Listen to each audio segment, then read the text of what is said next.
Rome had survived Hannibal, but it could not survive the ambition of one of its own sons. His name was Julius Caesar, the commander who would break the Republic's laws to secure its throne. For centuries, the Roman Republic operated on a strict principle. Power was meant to be shared, balanced, and temporary. The system was designed specifically to prevent any one man from ruling alone. But Caesar recognized the reality on the ground. True authority didn't reside in polite Senate debates. It belonged to those who could command legions, win the adoration of the public, and ruthlessly outmaneuver their rivals. Caesar began his career within an ancient patrician family, navigating a political landscape riddled with structural cracks. He saw exactly how to exploit the Republic's failing mechanisms to amass power that no single man was supposed to hold. In 60 BC, he orchestrated a quiet takeover. He formed an unofficial alliance with Rome's two most influential men, the staggeringly wealthy Crassus and Pompey, a celebrated military commander. Together, they monopolized the government. Yet political dominance in the capital was not enough.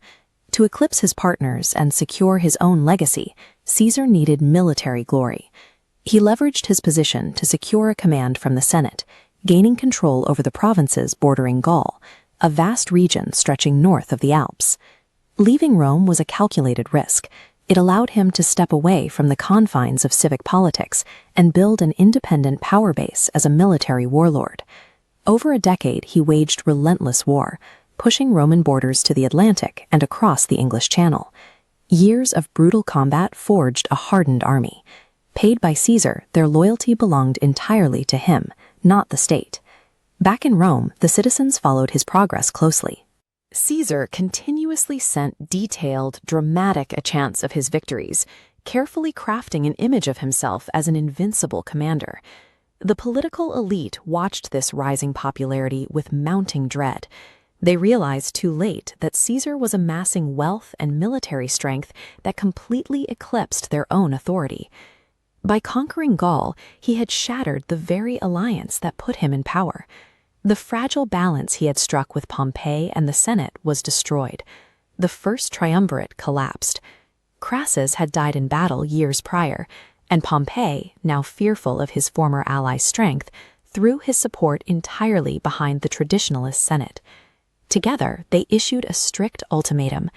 Caesar was ordered to disband his veteran legions, surrender his command, and return to Rome as a private citizen. He faced a stark choice: obey, and he would return defenseless, almost certainly facing prosecution and political ruin. Rebel, and he would drag the Republic into open civil war. In 49 BC, he brought his legions to the edge of Italy. He then ordered them across the waters of the Rubicon River. By violating the legal boundary of his province with armed troops, there was no turning back. The era of political maneuvering was dead. And so the civil war had begun. The Senate was unprepared for his speed. Pompey evacuated Italy, rallying forces in the east. Caesar pursued him, decisively crushing Pompey's army at the Battle of Pharsalus in 48 BC. Pompey fled to Egypt, where he was assassinated by local rulers, hoping to appease the victor. Caesar returned to the capital as the undisputed master of Rome. No rival remained who could challenge him on the battlefield. He immediately implemented sweeping administrative changes. He reorganized the bloated government, relieved crushing debts, and expanded citizenship to provincial allies, securing the fierce loyalty of the common people. This silver coin reveals how he presented himself.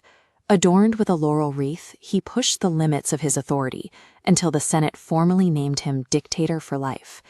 To the old guard, he was now a king in everything but name, and in Rome, a society founded entirely on the rejection of monarchy, acting like a king was an existential threat that had to be eliminated. A desperate group of senators, calling themselves the Liberators, formed a conspiracy. They believed the only way to salvage the Republic was through sudden, violent intervention. On the Ides of March, 44 BC, they executed their plan. Inside the halls of the Senate, they surrounded Caesar and stabbed him to death. The assassins marched into the streets, expecting to be hailed as heroes. Instead, they were met with enraged mobs and immediate political chaos. Their fantasy of smoothly restoring the old government evaporated overnight. The republic they were trying to save was already hollowed out. Caesar had merely exposed its fatal weaknesses. Rome would soon learn that killing one powerful man was far easier than stopping the revolution he had already set in motion. From the massive power vacuum left by his murder, a new wave of civil wars erupted, and from that violence, a new leader would emerge to finish the transition from republic to empire.